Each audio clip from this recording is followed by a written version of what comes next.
Hello guys, যে সমস্ত ছাত্রছাত্রীরা নেতাজি ওপেন ইউনিভার্সিটি থেকে ইউজি বিডিপি কোর্স করছেন সেই সমস্ত ছাত্রছাত্রীদের জন্য এই সাবজেক্টটি হলো first year Bengali honours CC busy 04 অর্থাৎ বেঙ্গলি অনার্সের 4th পেপার। 1 নম্বর কোশ্চেন, মানুষ অনুকরণের মধ্য দিয়েই শেখে, এই কথা কে বলেছেন? এর আনসার হয়ে যাবে অ্যারিস্টল। 2 নম্বর কোশ্চেন, ভাষা বিজ্ঞান বলতে কি বোঝায়? এর আনসার হয়ে যাবে ভাষা সম্পর্কে বিজ্ঞানসম্মত বিশ্লেষণ।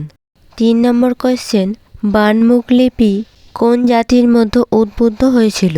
এর আনসার হয়ে যাবে মেসোপটেমীয়। নেক্সট 4 নম্বর কোশ্চেন, তালব্য ব্যঞ্জন কোথায় উচ্চারিত হয়? এর আনসার হয়ে যাবে মুখগহ্বরের সামনের দিকে অগ্রতালুতে। নেক্সট 5 নম্বর কোশ্চেন, আর্য শব্দটির আদি অর্থ কী ছিল? এর আনসার হয়ে যাবে গমনশীল। নেক্সট 6 নম্বর কোশ্চেন, বর্গবিন্দু ইত্যাদি শব্দ বহুবচনাত্মক শব্দ হিসেবে কোথায় ব্যবহৃত হয়?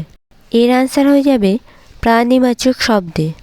নেক্সট 7 নম্বর কোশ্চেন, নিম্নলিখিত কোনটি কর্মকারকে শূন্য বিভক্তির একটি উদাহরণ? এর আনসার হয়ে যাবে পাখিতে ধান খায়। নেক্সট 8 নম্বর কোশ্চেন, নিম্নলিখিত কোনটি জটিল বাক্যর উদাহরণ? এর আনসার হয়ে যাবে কাল যদি ছুটি পাই তাহলে বাড়ি যাব। আমরা পরস্পর সবকটি কোয়েশ্চেন দিয়ে দিচ্ছি, আপনারা দেখে নেবেন। আপনাদের কোনো রকম সমস্যা হলে এই ভিডিওর কমেন্ট বক্সে কমেন্ট করে জানাতে পারেন। তারপর দেখুন নেক্সট 9 নম্বর কোশ্চেন, সম্পাদকের মূল কাজ কী?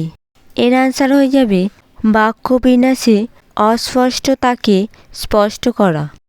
লাস্ট 10 নম্বর কোয়েশ্চেন, অভিধানকার জ্ঞানেন্দ্রমোহন দাসের মতে প্রতিবেদন কে নির্বাচন করেন?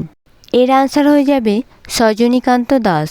ভিডিওটিতে একটি লাইক করে দেবেন এবং বন্ধুদের সাথেও শেয়ার করে দেবেন যাতে তাদেরও অনেকটা হেল্প হয়, এবং আমাদের চ্যানেলে নতুন হয়ে থাকলে অবশ্যই চ্যানেলটিকে সাবস্ক্রাইব করে দিয়ে পাশে থাকা বেল আইকনটি অল ক্লিক করে রাখুন।